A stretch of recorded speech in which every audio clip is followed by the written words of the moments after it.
Hello ladies and gentlemen, and welcome to another Total Extreme Wrestling Wednesdays, and it's the final week, the go home show for our second main roster pay-per-view, Backlash. Now of course in real life it was main evented by Drew McIntyre and Bobby Lashley, and that's a feud we're going with at the moment, but there are some feuds that are very different to how it ended up. We're going to go through Raw, main event, Smackdown, as well as the development brand, as always. Of course, NXT had NXT TakeOver in your house on Sunday. If you missed that, go and watch it right now. It dropped on the channel on Sunday. It's worth watching, I'll say that much. And we're moving forward after that. We've got new storylines to build, new champions to build around. It's going to be exciting on the NXT brand, as well as NXT UK this week. The NXT UK Championship's on the line. Do not fast forward. Let's enjoy this as we go along a massive week of WWE programming in the safe. We're going to open up though with Monday Night Raw as usual, and a big tag match to open up.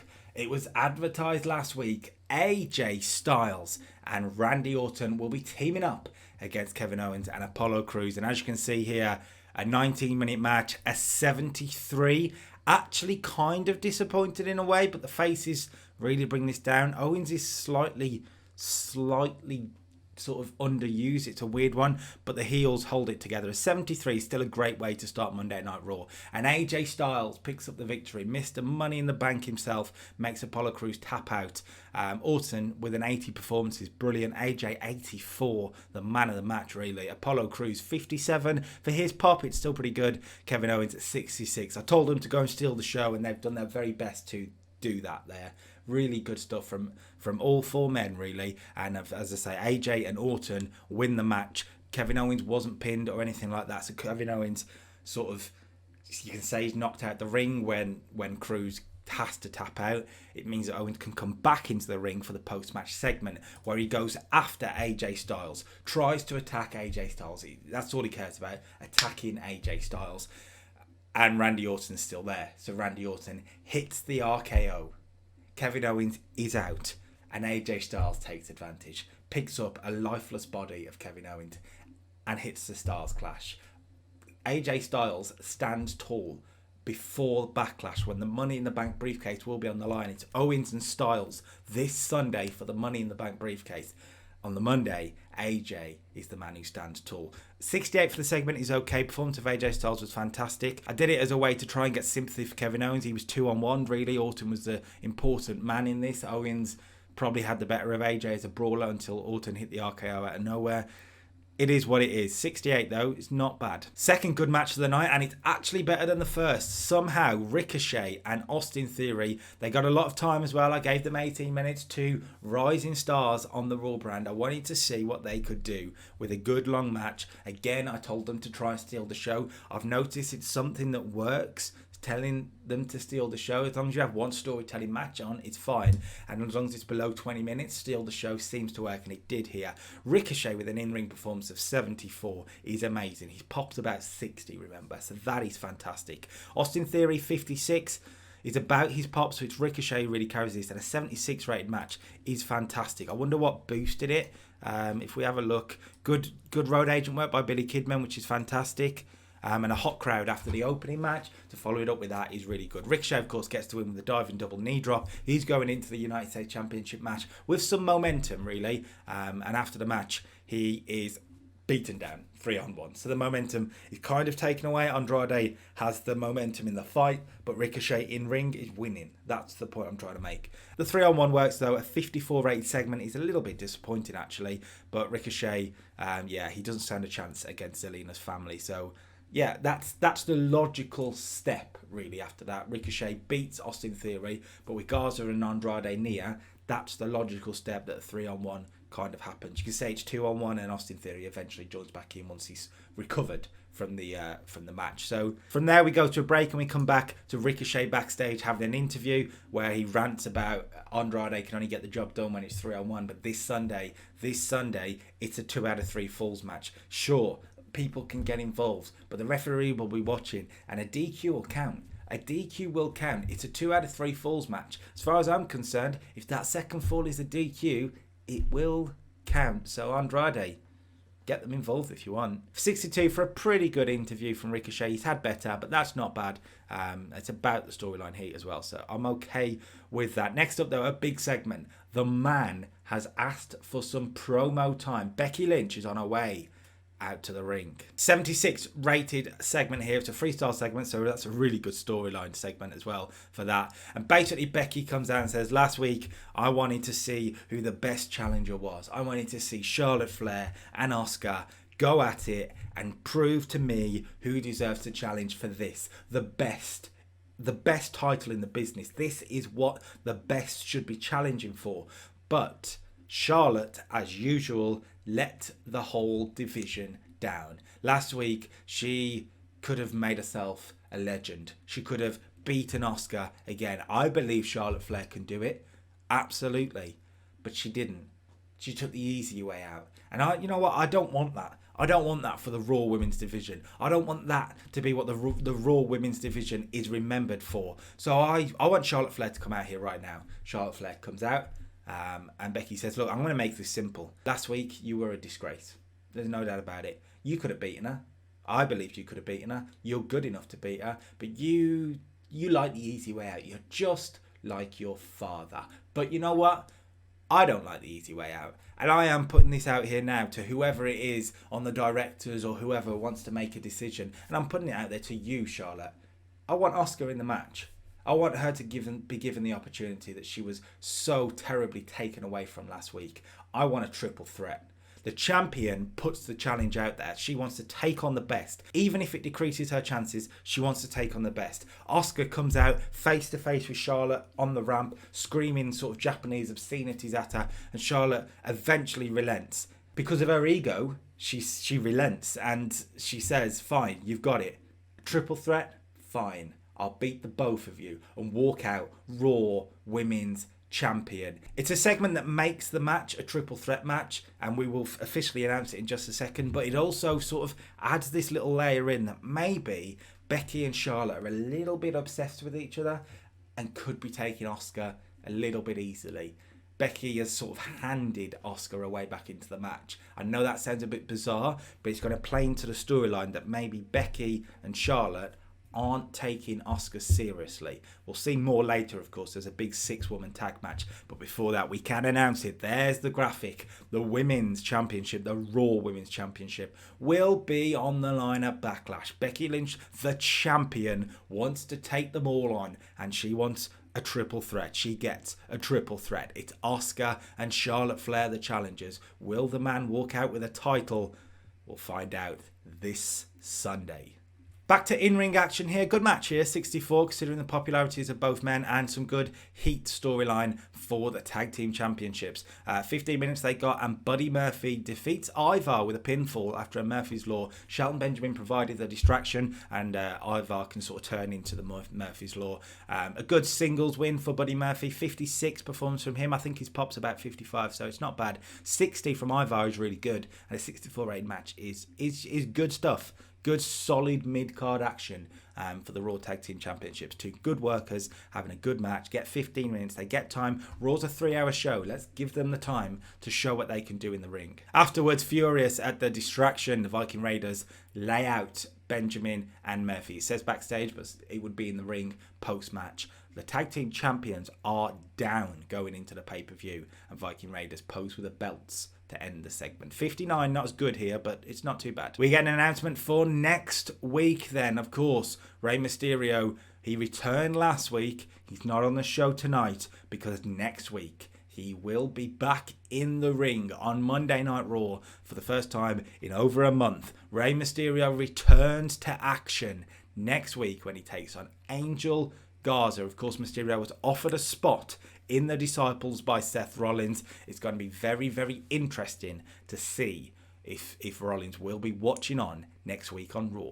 Speaking of Seth Rollins, he was watching that announcement, and yeah, he's backstage. He cuts a promo on Rey Mysterio for 68. Okay from Seth. He couldn't do better than that, to be honest with you. But the point he's making is, yeah, I understand that this Sunday I'll be focusing on keeping the Tag Team Championships where they belong. But Rey, next week I'll be watching. Last week I made you an offer. This week I've given you to think about it. Next week, I want an answer. Rey Mysterio, are you in or not? Just really hyping up the fact that these two are going to have a face-to-face next week, no matter what.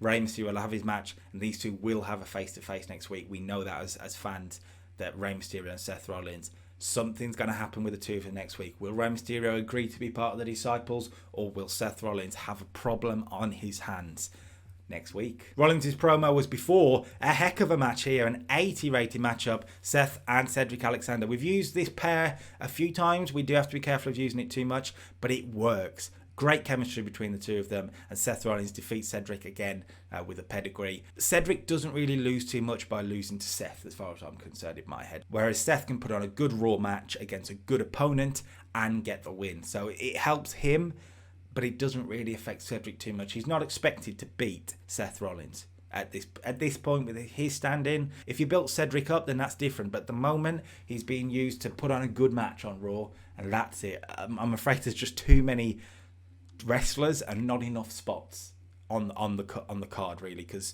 you could have him where Ricochet is, but then where'd you put Ricochet?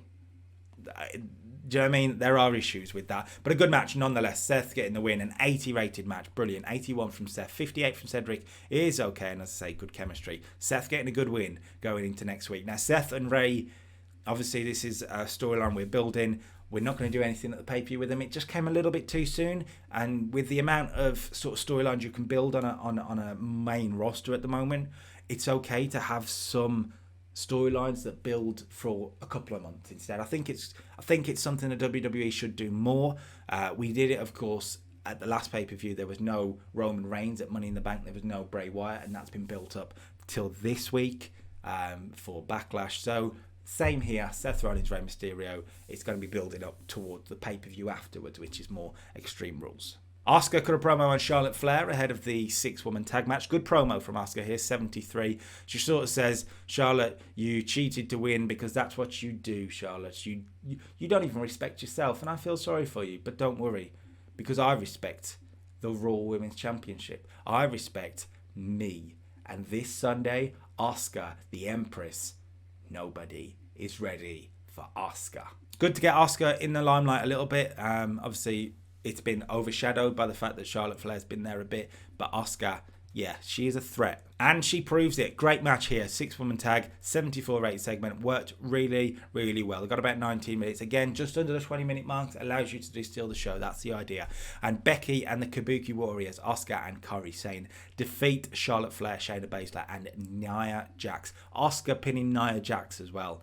Nia's the one out of the heels that isn't really going to be used as much going forward. Shayna, we've got a plan for. Charlotte, of course, you have to keep strong ahead of Sunday. So Nia taking the pin made the most sense. The other option would have been to have Charlotte or Shayna pin Kairi Sane, but at the moment with the storyline we're going with, earlier we planted the seeds that maybe Becky and Charlotte aren't taking Asuka seriously. The same can be said here. The heels don't particularly take Asuka seriously, and Asuka gets the win over Nia Jax. 74 from Asuka, really held it together. 70 from Becky's good. 60 from Kairi's not bad. Nia 51 for her pop is good. 66 from Shayna, 68 from Charlotte. Good build ahead of the Women's Championship match this Sunday. But like I've said, we've been building all show that maybe Becky and Charlotte are taking her not so seriously, and Asuka realises that as she attacks post-match. We said she attacked Charlotte, but in theory, in my head, it's just the way that the storylines worked. Unless we did another freestyle storyline, but I was a bit worried about that. Asuka actually attacks Charlotte, which Becky's laughing at, and then attacks Becky. She's making it very clear. Don't take her as a joke. Asuka is coming for the Women's Championship, and if Becky stands in her way, she'll take her out. If Charlotte stands in her way, she will take her out. Nobody's ready for Asuka. That's the idea of what we were trying to build tonight, and it sort of pushes Asuka again as a threat, because I understand with what I've done that when you have Becky fight for Asuka's spot and sort of give her an opportunity, it looked bad on Asuka. So you needed to build her back up as a threat of her own right. And I think we've done that with this storyline. And now we go into Sunday where Becky, Asuka, or Charlotte could walk away with the Women's Championship, and it would be believable. The Street Profits were in action here for a 53 rated match against Shane Thorne and Brendan Vink. A good win for the Street Profits. Not a great match, 53. The heels really bring it down, to be honest with you. But the point is that the Street Profits are back to winning ways, and they're a popular act. You can get them over in front of a crowd and to get a win. Afterwards, they cut a promo. I do need to get rid of MVP on that team. Yeah, I don't know why it is. I will think about that at some point. Anyway, the Street Profits got a promo on the Disciples, so they will be watching Sunday very closely. Very, very closely. Viking Raiders, good luck. Disciples, good luck. We'll be watching.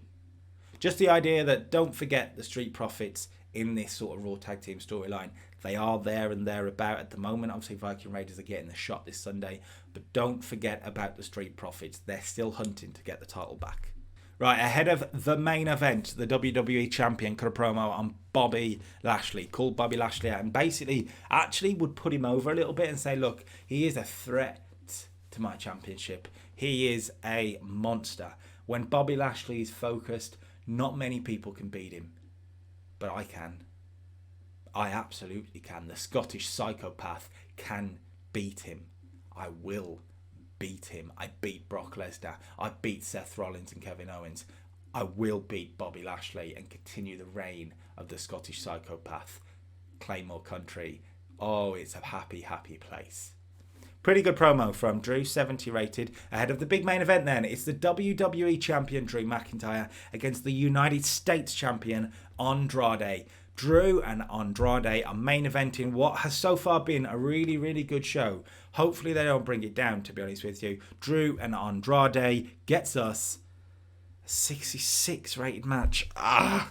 That is disappointing, and especially when you look at the popularities. Drew in-ring performance of 72 is very good. Andrade 70 is fabulous for him, yet a 66 rated segment. I'm guessing it's due to the finish. Of course, I wasn't going to do a clean finish between these two. Maybe I shouldn't have booked it, I guess.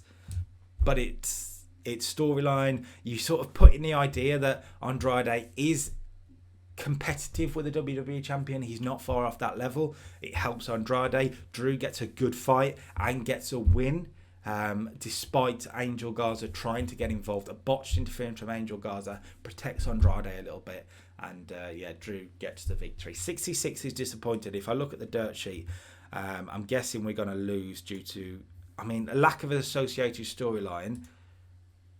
I guess, yes.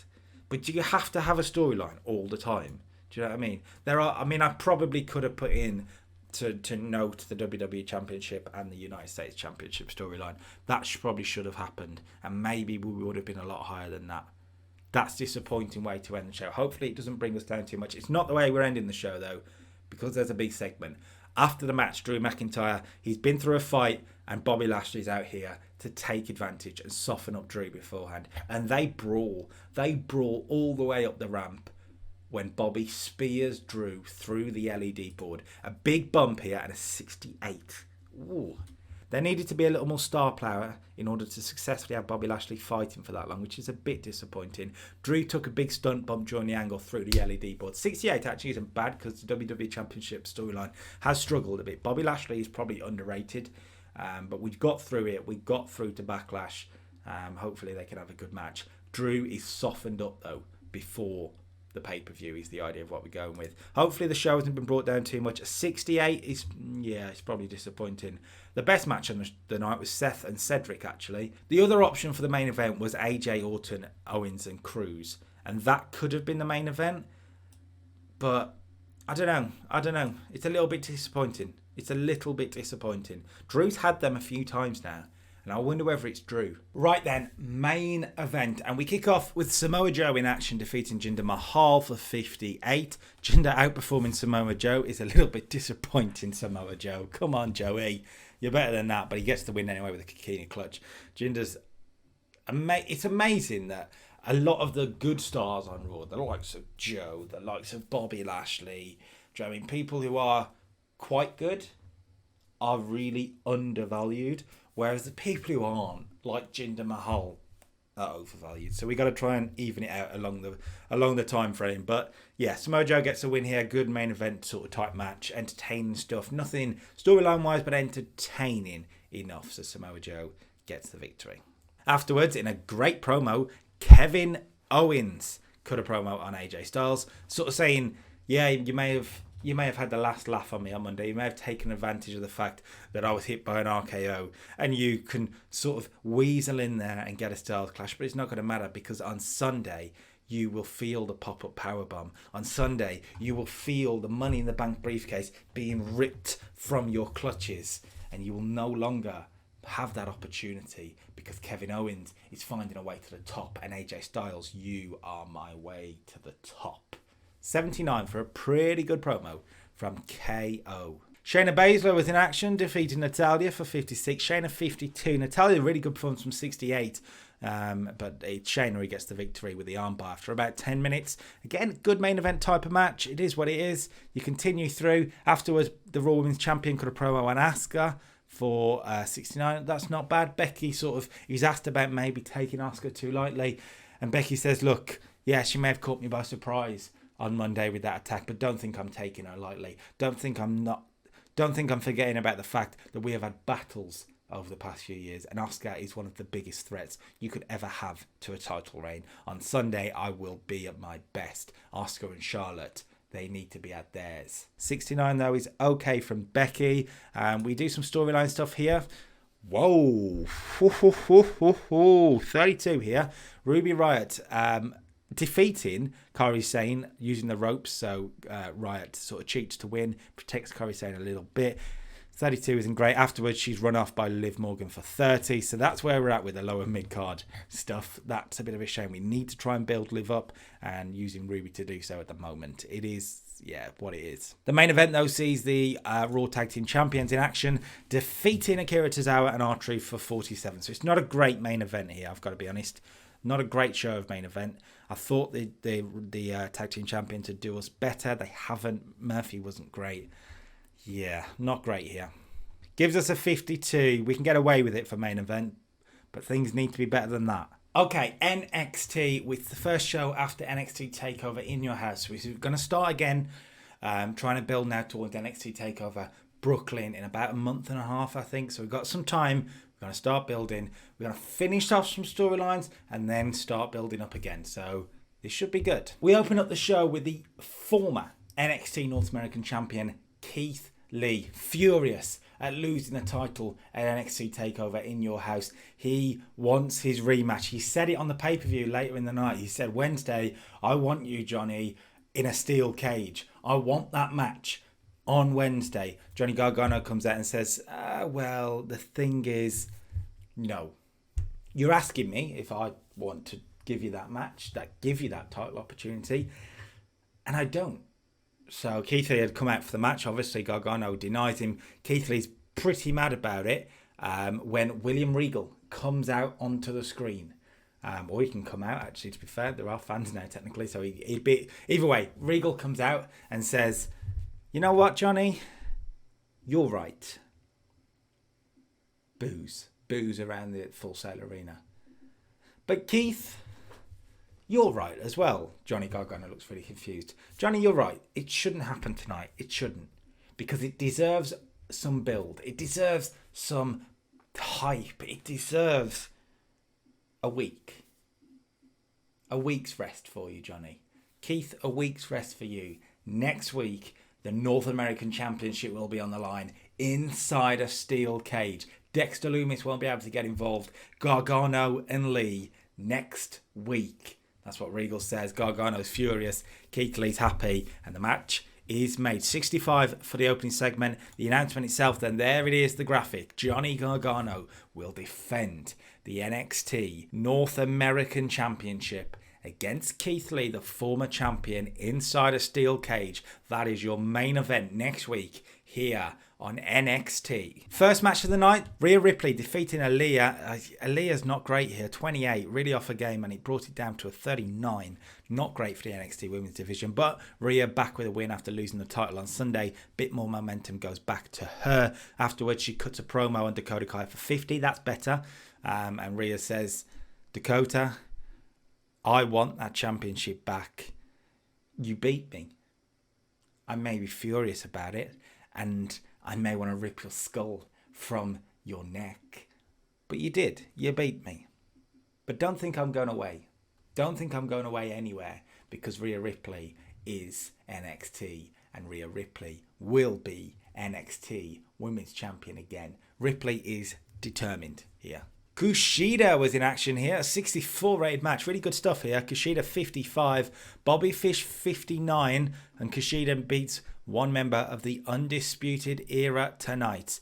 Yeah, really good win for Kushida. His pop's pretty good, it's sort of around 55, 60. So he's a good sort of upper mid baby face, I suppose, on NXT. And Kushida gets a really momentous victory here over Bobby Fish. 15 minutes or so they got. They put a good match, like I say, 64. Both better than the performances. Still the show they tried to do. Kushida wins. The Bros await backstage for a promo on the grizzled young veterans, taunting them basically over their win on Sunday. 48 for this isn't great, if I'm honest. Basically, Riddle and Dunn are sort of saying, look, we enjoyed that on Sunday. We enjoyed beating you. We will beat you anywhere. Here, tonight. Yeah, we'll beat you in the main event, sure. Because the main event's a big 6-man tag with the 2 tag teams involved. But we'll beat you anywhere you want. We don't care. We just enjoy punching you in the face. 48 isn't fantastic from the NXT Tag Team Champions there. You kind of expect better when you got Riddle and Dunn involved. But it is what it is. We move on. Breezango were in action against Brian Kendrick and Kona Reeves. 2 heels, put them together to see what sort of performances they could put against a tag team like Breezango. And it's not bad. A 54 rated match is pretty good. Tyler Breeze really holding this together, you would say. And Tyler Breeze gets the victory, pinning Kona Reeves with the beauty shot. Kona was the weak link with a 30 performance. His pop is low, so that makes sense. But Brian Kendrick, 46 is pretty good. Tyler Breeze, 55 is very good. And 47 for Fandango. Yeah, you can't really complain too much with that. Afterwards, Breezango cut a promo saying after that victory, don't you worry, because the Breezango Express is heading for the NXT Tag Team Championships. Bros away to get off the line because Breezango are coming for the gold. Just sort of putting another tag team into the contention. They've picked up some wins. They want a shot. Tegan Nox was in action here for a good match, 43. She defeated Jessamine Duke. It's a good one, actually, considering Jessamine Duke's 30 rated performance.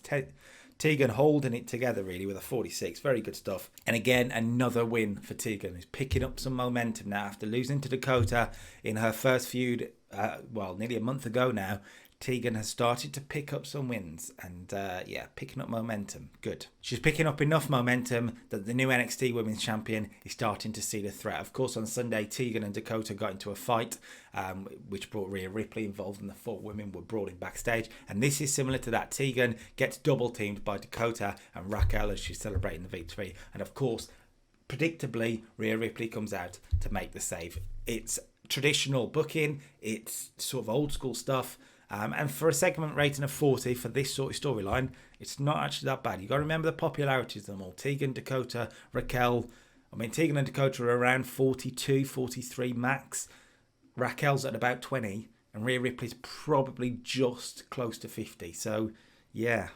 It's then announced that next week, alongside that steel cage main event, we will see this one. It'll be Tegan Nox teaming with Rhea Ripley against the new NXT Women's Champion Dakota Kai and her partner Raquel Gonzalez. These 4 women have been brawling all week. Next week they'll get their hands on each other in an official capacity. Nox and Ripley versus Kai and Gonzalez is next week. A man that made a big splash on Sunday, Dexter Lumis, was in action. Of course, he was revealed to be Johnny Gargano's insurance policy, a bodyguard as such. And Lumis comes out for the match with Gargano and Candice by his side.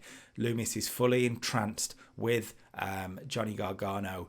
And really good performance. Dexter Lumis defeating Jake Atlas in about 15 minutes. 56 for the match is very good. Dexter Lumis, an in-ring performance of 58 is fabulous. Better than he probably is in real life, but I will take it. Jake Atlas, 36. His pop's quite low, so it is what it is. But Dexter, sort of a mid-card to upper mid-card heel now, defeats a lower mid-card babyface. It's TV. That is how TV booking should work in my eyes. So that works. That works for me. Good chemistry between the 2 of them as well. So it's something we could go back to once you build Jake Atlas up a little bit, which is something worth remembering. 56 is really good. After the match, Gargano over-celebrates. Gargano really goes for it again. The obnoxious, arrogant heel with the North American Championship on his shoulder. And the whole point of this match and this celebration, yes, it gets Dexter Lumis a win and makes him look like an important sort of big man heel, but it also really hypes next week, gives the announcers a chance to hype next week the fact that Gargano won't have Dexter Lumis involved, that Gargano has nowhere to escape, and next week in a steel cage, Gargano faces the fight of his life to retain the NXT North American Championship. So Gargano's really over-celebrating here, and it's just ramping up the obnoxiousness so that fans will want Keith Lee to knock his teeth down his throat next week. 60 rated angle here. It just says an angle, and I will talk you through it. This is how it would happen and go. So Adam Cole comes out to the ring with the Undisputed Era by his side. No Bobby Fish, who is sort of recovering and sort of getting checked over after the loss to Kushida earlier in the night.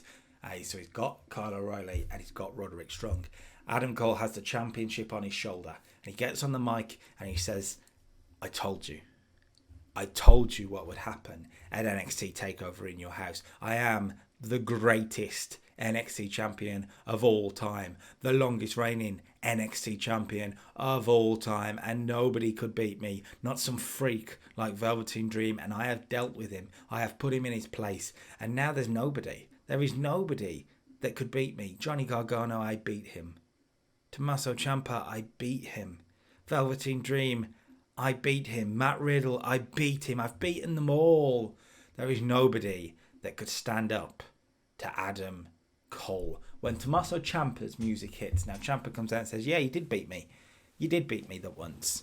But don't think I'm done with you, Adam Cole. Don't think I'm done with you, Goldie. I'm going to come for you, Goldie, at some point. And that point might just be now. Ciampa sort of makes it clear that he's got title intentions, but before he can say anything else, he is attacked from behind by Karrion Kross. Kross obliterates Tommaso Ciampa.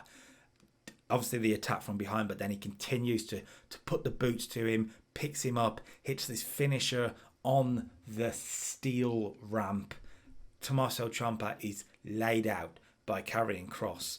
Karrion Kross comes up from beating up Ciampa and just sort of looks at the ring.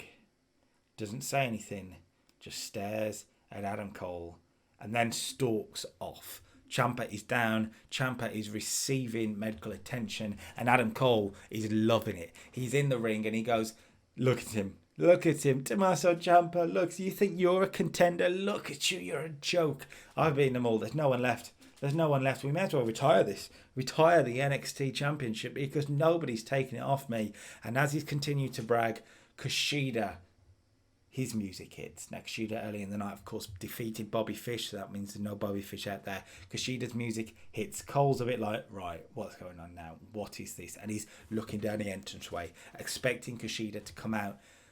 When Kushida surprises them, he's come through the crowd, he's on the top rope, and he hits a missile dropkick on Roderick Strong. Roderick Strong gets knocked out of the ring. There goes Kyle O'Reilly to try and take on Kushida, and Kushida deals with Kyle O'Reilly as well, a clothesline to the outside, leaving just Kushida and Adam Cole. Adam Cole teased, attacking from behind, but Kushida turns and catches him, and Adam Cole backs up, and slips away under the ropes. Cole and the Undisputed Era sort of take a leave of absence. They decide it's not a fight they want. Kushida has taken the fight to the Undisputed Era and he's impressed someone, because we come back from break, a 60 rated segment by the way, we come back from break to find that William Regal has made a match for in 2 weeks time. It'll be Adam Cole defending the NXT Championship against one of the NXT's brightest stars, one of the biggest stars to come from Japan, Kushida. Cole and Kushida for the NXT title in 2 weeks time. And from there, it's time for the main event. I mentioned it earlier, a 6-man tag. It's going to be the Broserweights and Joaquin Wilde against Finn Balor and the grizzled young veterans. Will this be a good match? It's going to be interesting to find out. 6-man tag. You got Balor in there, you got Riddle in there, you got Dunn, you got Zach Gibson. How will this hold up? It gives us a 65 rated main event, which is pretty good. Not bad at all, really. Matt Riddle, 72, great performance. outperformed Balor, which is really interesting. Pete Dunne 58 isn't bad. Zach Gibson 59 is really good. Joaquin Wilde 53 is okay. He's got a pop of 40, and as you can see by the result, that is why Joaquin Wilde was in the main event. My original plan was I wanted Balor and the Grizzled Young Veterans to take on the Broserweight and a babyface. I hadn't decided on who the babyface would be. I did think about Velveteen Dream, but I've got another plan for Velveteen Dream. Maybe Keith Lee, but obviously he's wrapped up with Gargano.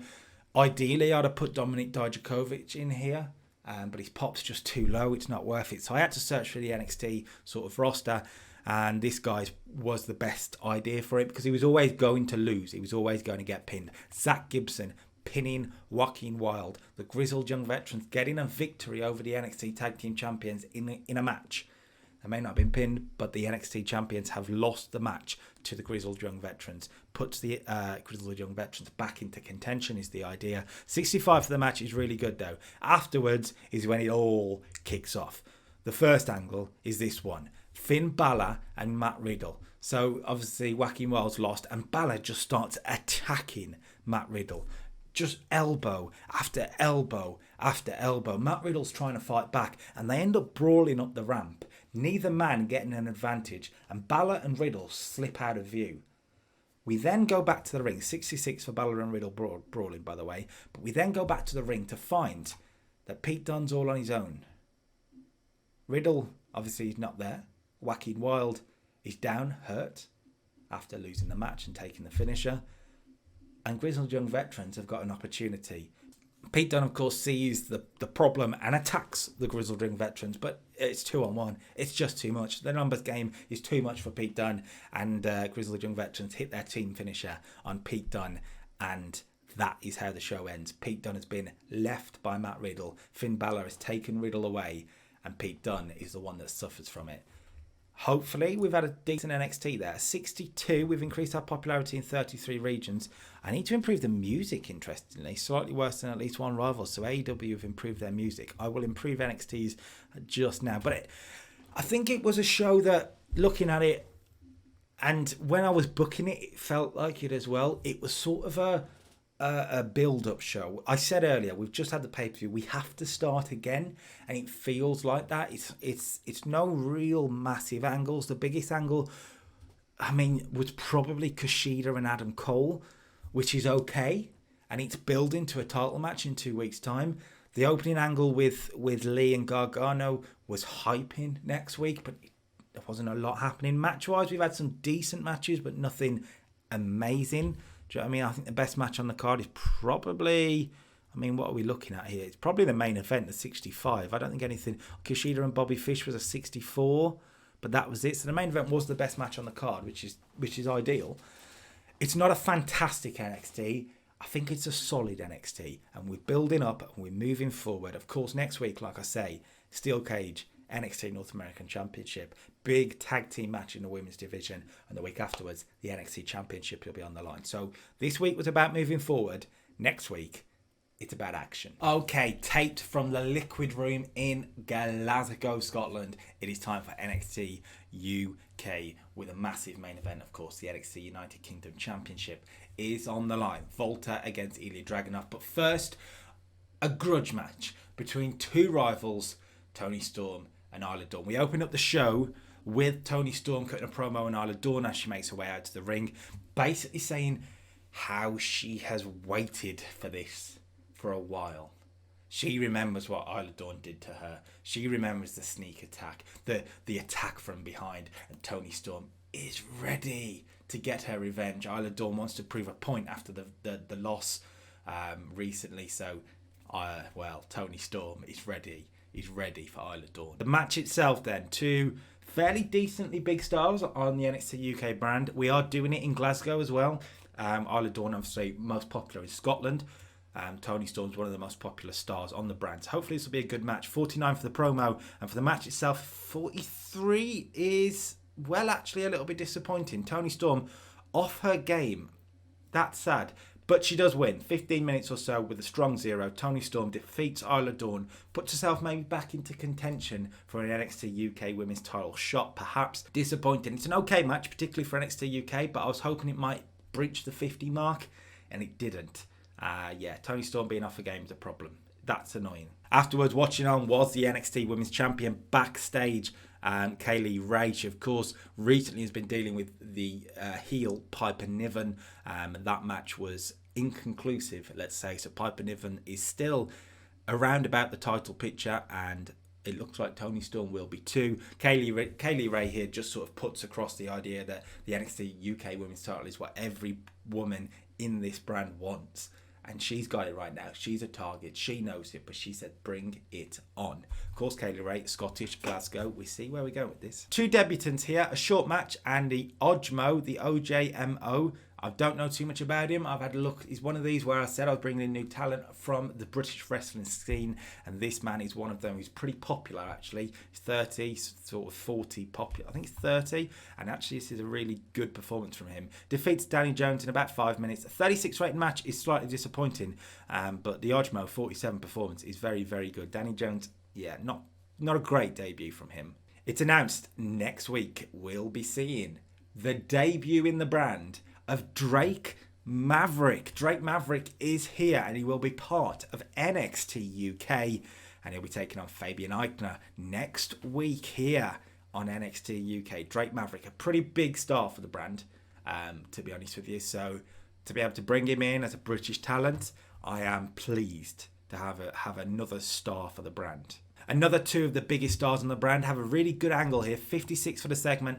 Tyler Bate and Chris Brooks going face to face. Basically, and it ends in a brawl, but the face-to-face on the mic is the main point. And Chris Brooks explains what his issue is with Tyler Bate, that Tyler Bate has become the darling of British wrestling. But actually, he's had it handed to him on a plate. He's had a WWE contract, the WWE money, the WWE sort of popularity, whereas Chris Brooks has had to fight tooth and nail for every opportunity, whether it's in Progress Wrestling, whether it's in any of the other British independent scenes. Chris Brooks has had to pull his weight, while Tyler Bate seemingly has had a lift. Tyler Bate doesn't agree with that. I'm not saying that's what's happened, but that's how Chris Brooks sees it, and eventually it leads to a brawl, and these two are still building towards their match, and when they do finally go one-on-one, I'm hoping it'll be the best match NXT UK has had so far once we get to that point, depending on what happens in the main event tonight. Of course, we're going to do that right now. The NXT United Kingdom Championship's on the line. Volta, his first defense in the save against Ilja Dragunov. Ilja's popularity is a problem, but hopefully in the match they can do enough. Here we go. Volta and Ilja Dragunov gets us a 51. So, okay, Ilja actually off his game again, which is annoying. But Volta, of course, wins with the Golden Bomb and successfully retains the NXT UK title. For NXT UK, a 51 match isn't bad at all, particularly for the popularities. And Volta putting an in-ring performance of 61 is very good.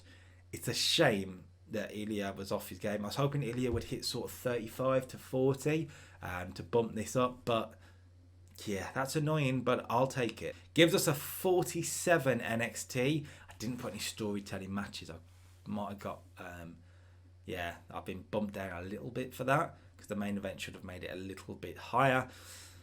It is what it is, but for NXT UK, it's not bad. Things are getting better slowly. Okay, to end the week, we have Friday Night Smackdown. The Intercontinental Championship is on the line in the main event. Daniel Bryan puts it all on the line against Sheamus. But that's not all. We have some hopefully pretty good matches. Roman Reigns is in action. Braun Strowman is in action. It's the final show before Backlash. Let's give it one final push on the way to the pay-per-view. We open up with the Smackdown Tag Team Champions, The Miz and John Morrison. Interesting here. I don't understand what's particularly happened here, but we'll have a look. The Miz and Morrison, and I'll put it against Mojo. Okay. That hasn't gone well. I'll say that much. That's not a good start to the show when you've clicked the wrong person and it's all gone wrong. This is what was meant to happen. The Miz and Morrison against Mustafa Ali and Shorty G. I thought I clicked Mustafa Ali. I guess I hadn't actually clicked it. The game interface is frustrating at times, isn't it? Anyway, the SmackDown Tag Team Champions get a good win going into the pay-per-view is the idea. I was hoping they'd have a good match. 69 is okay, actually. Miz was off his game, even with a 73 performance, but he's off his game. And Maurice needs looking at as well, which is annoying. We can turn Mojo heel because he's meant to be a heel, so at least we can fix that. So that's fine. It's not really a problem.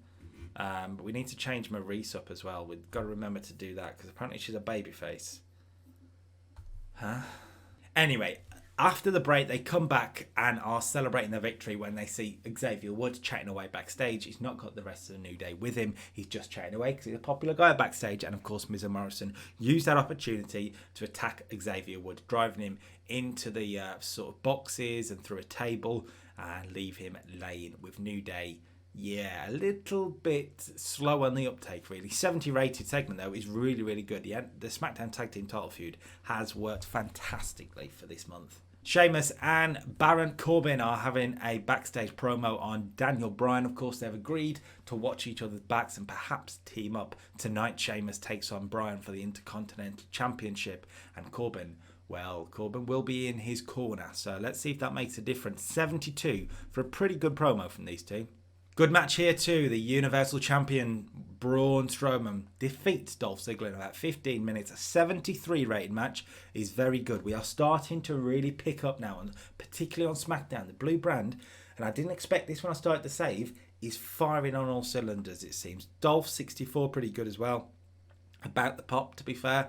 And Braun 73, good performance, and he really holds it together. Braun looks good going into the pay-per-view when he'll be taking on Shinsuke Nakamura in a street fight. So yeah, that should be good. Afterwards, he cuts a promo for 74. Really good stuff again. Just promising pain at the pay-per-view. And he says, Shinsuke Nakamura, you will regret agreeing to the street fight because let's see if you even walk out of it. 74 though, really good promo from the Universal Champion. And then, well, we went from the Universal Champion to the Women's Champion. Bayley and Sasha Banks got a promo on Mandy Rose ahead of Sasha and Mandy tonight. And then, of course, this Sunday, Bayley and Mandy for the Women's Championship. Of course, Sasha has the Women's Money in the Bank briefcase too. So we are sort of making sure they're always together with the championship and the briefcase in the same picture. 57 is okay, particularly for this storyline. The match itself then, a 59, actually quite good, a lot better than I thought it'd be. Mandy Rose defeats Sasha Banks with a sort of fast roll-up, sort of the roll-up of death type thing. You can sort of play in that Sasha's a bit overconfident. Mandy Rose has never been an esteemed wrestler. She was a model turned wrestler, and you can play to that. And you can play that Mandy Rose has spent time just trying to improve in the ring, and tonight, it paid off. She defeated Sasha Banks. A bit of a shock. Sasha took her easily. Will Bayley do the same on Sunday? And if she does, will Mandy walk out with the Women's Championship? That's the question we're asking.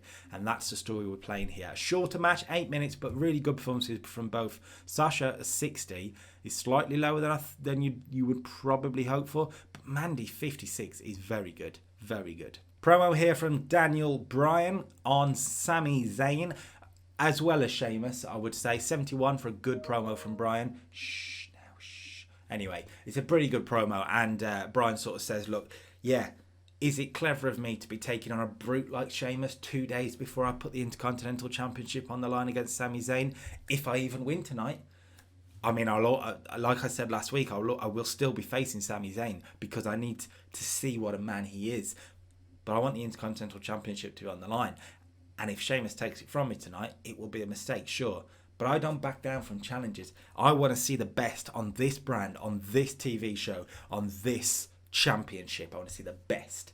Tonight, Sheamus gets my best. Sunday, Sami Zayn gets my best. 71. Good promo. Roman Reigns was in action against the man he was actually meant to face, Mojo Rawley. So Mojo was supposed to be in this position. He wasn't earlier. 69 is okay. Mojo 43, Roman Reigns 77, really good performance. We had that in so that Mojo could turn heel, not knowing he would do it early in the night. It's fine. 69, no, pretty good. But the point is, Reigns gets a good victory, and then afterwards, he calls out Bray Wyatt. He says, look, don't worry about Sunday. Let's do it right now. If you've got any balls, come out here right now. And of course, the Firefly Funhouse comes on the screen, and Bray says, Roman, I hear you, but I'm busy. Roman. I have a new friend. And out comes the newest character of the Firefly Funhouse, and it's the same doll that Roman Reigns' daughter was playing with last week, and Bray Wyatt has taken it. And just another message to Roman Reigns of how personal it is between the two of them. A 78 promo for this one. And Roman Reigns performed poorly in it, which is a little bit weird. But 78, really good again. I am thinking, and I'll say this now, these two could be the main event of the pay-per-view. Maybe. 6-man tag action for a 77 rated match. Really good stuff. The Artist Collective, Zayn, Cesaro and Shinsuke Nakamura against Jeff Hardy and Heavy Machinery. Nakamura getting the submission victory over Tucker, which is really, really good for him. 76 from Shinsuke is fantastic. Cesaro 68 is what you'd expect from the big man. Sami Zayn 62 is a little bit disappointing, as is Jeff 64. Perhaps could do better. Otis and Tucker is about what you'd expect. But 77... yeah, pretty good. Advanced 2 storylines in one with Zayn and Nakamura getting a good victory, looking good going into the pay-per-view, and 6-man tag between sort of 6 popular stars on the brand. Really, really good stuff. Afterwards, Zayn cut a promo on Bryan for 61. That's a little bit disappointing, just sort of vowing to bring the championship home to himself on Sunday. Ahead of the main event then, the main event is Daniel Bryan against Sheamus for the Intercontinental Championship. The IC title storyline has had a big push in this show.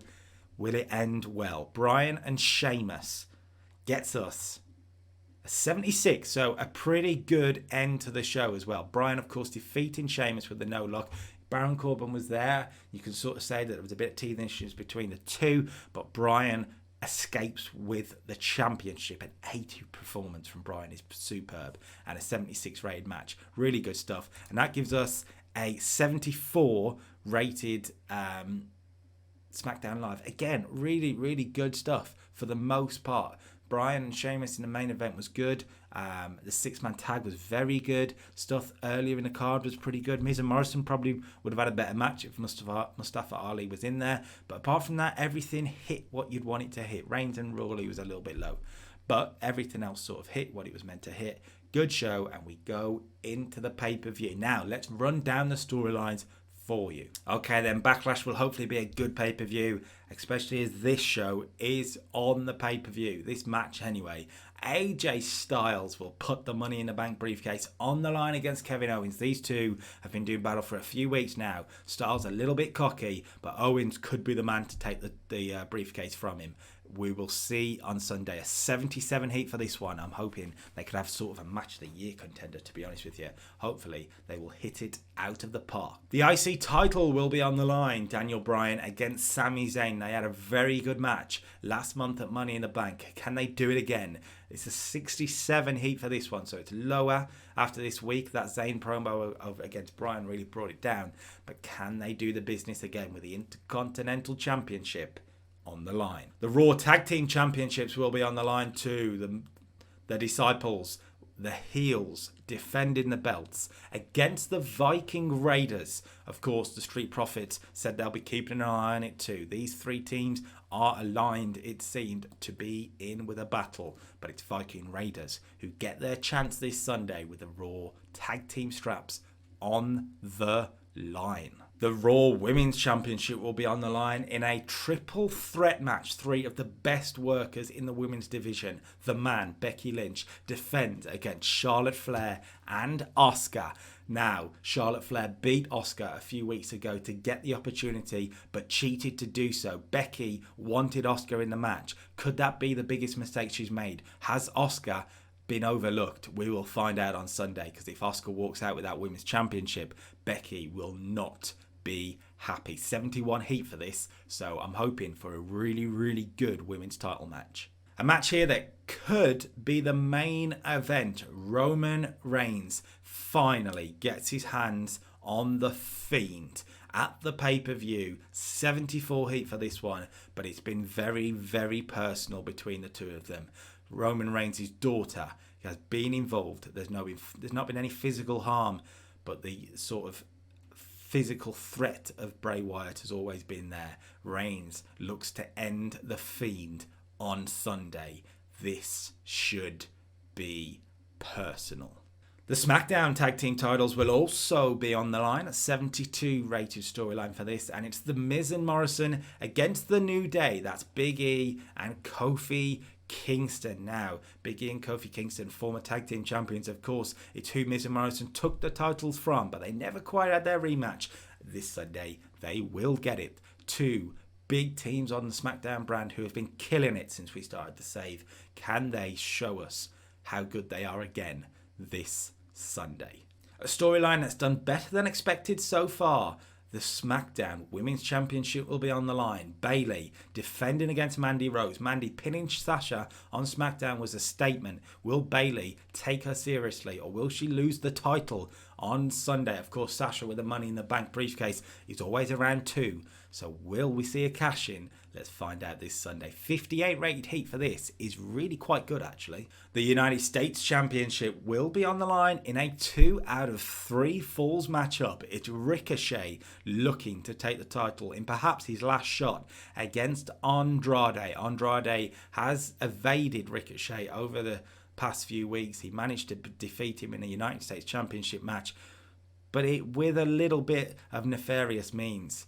Will Ricochet get the job done in a 2 out of 3 falls match? 2 great workers. Hopefully we'll get time with the United States Championship on the line this Sunday. 60 rated heat is okay for this. And now then, the first of 2 World Championship opportunities. The WWE Championship will be on the line. It's Drew McIntyre and it's Bobby Lashley. Hoss battle time. Of course, this match was the correct match, aka the match that actually happened at the pay-per-view in real life. Drew and Bobby main evented the pay-per-view.